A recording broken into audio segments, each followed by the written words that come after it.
Hello and welcome to another modeling video. This is Alan from the Mokonoman at YouTube with another model video. Today, unboxing, building, painting and reviewing the E2046 1/7 scale Bishoujo Rainbow Dash figure. Part of the Antihero line, it is a recast of a PVC figure rather than a garage kit or model kit produced by Kotobukiya. The subject matter depicts an anime version of the American property My Little Pony by Hasbro. Popular children's cartoon that became a bit of a meme and then unironic fandom built around it with a lot of art and support. The brony phenomenon has been explored in past on this channel with other projects. The project is exclusive to E46 and contains 51 resin cast parts well packaged in bubble wrap, parts count sheet and instruction manual, water slide decals for a base, markings and eyes. Base not included.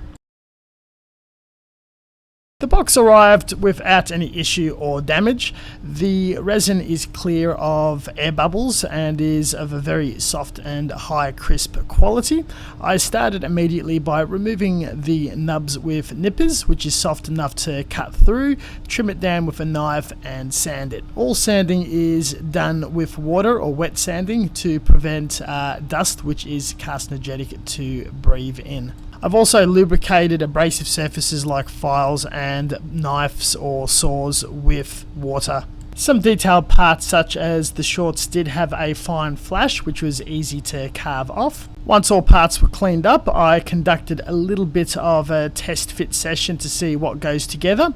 Not much pinning is required as some of the connecting points are very long. I made up a solution of detergent and water and soaked each part as well as scrub with a toothbrush in all the nooks, crannies and details. Would re-soak them, flush them in clean water, dry them out and then allowed to air dry to remove any release agent, contaminants, oils or anything that could disturb the painting process. Each part was collected in groups in sandwich bags that would be assembled in various stages. First focusing on the hair, which is fairly complex and color separatable.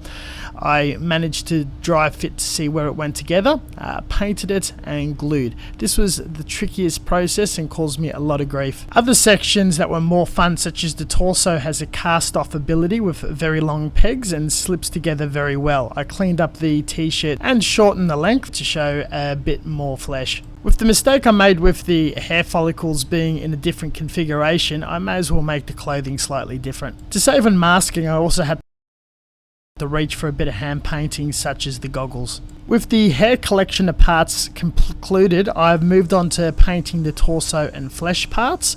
With the washing and general sanding of each component, nothing lifted and the primer and a base coat of lacquer automotive white went on really well. This is an important undercoating process for the vibrancy and lightness of the flesh to come through.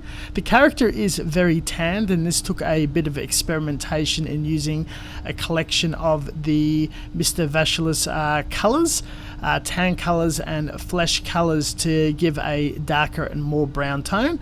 This was experimental but a lot of fun and netted fantastic results by going off what I'm used to and being far more experimental and playful.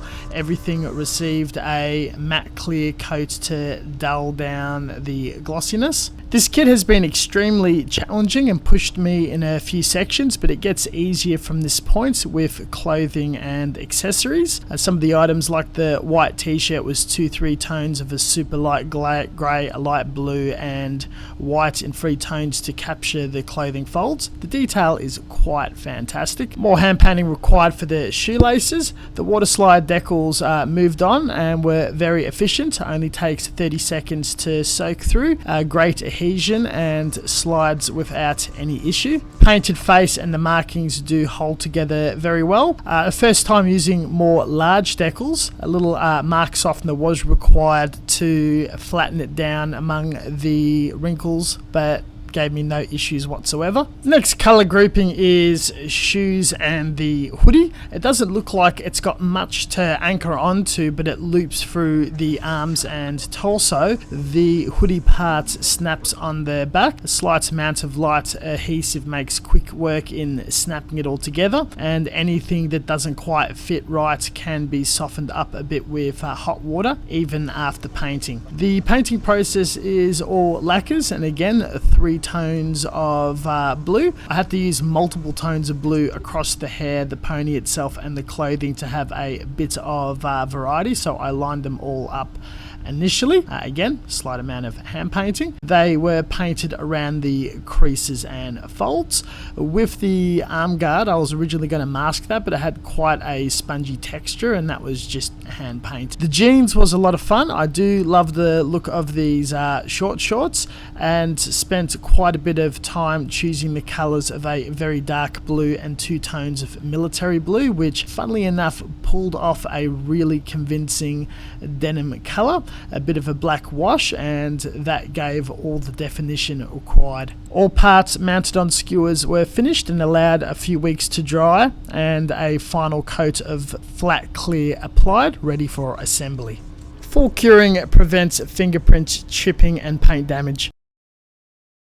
During a trip to the hardware store, I found these 4 inches slices of a branch or log. A few dollars for 5 pieces, brilliant for figures. This one I wanted a plain top, so I cut out a styrene sheet and adhered it to be painted silver then white to receive the water slide decal of the thunderbolts and rain clouds. The extra effort and result was very worthwhile. Finally, we've assembled all the various parts. I used a very high quality pure super glue to adhere some of the bits to prevent frosting, and had taken a bit of care. Other items that have got a very deep anchor and holds its own weight was adhered with just PVA glue. Sub-assembly occurred on one day, with full assembly happening on a second and third. Pinning was required to attach the foot to the base. Once all components were cured, the final torso was attached to the legs.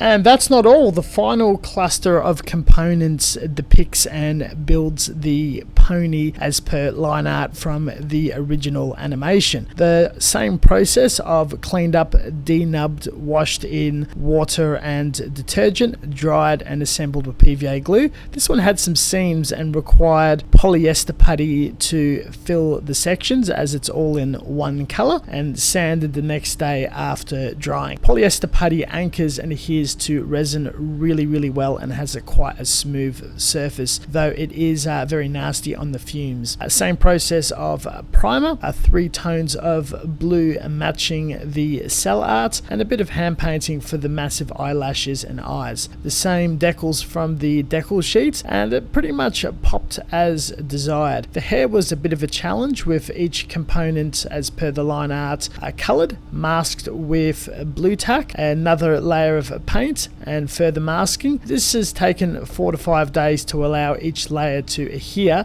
and not to remove any layers off the resin, which I was lucky to have been cleaned sufficiently. I enjoyed this project and offering, but I have to admit that this was quite challenging and pushed me in a few sections, most notably the figure itself hair. If I was to do this differently again, I think I would have completely assembled it or sub-assembled it and hand painted or masked, instead of painting each follicle and struggling and rearranging it slightly different and wrong. This has consumed a lot of time and pushed this project back. The rest of the assembly had a few little challenges of refitting, heating and trimming, but nothing too difficult, and the pony itself is extremely simple and a bit of a fun mental build. The scheme, sculpt and concept is utterly fantastic, and the original PVC figure was so popular it immediately sold out and fell into scalping circles. I enjoyed the fact that it was a kit to be painted, modified and played around around with rather than just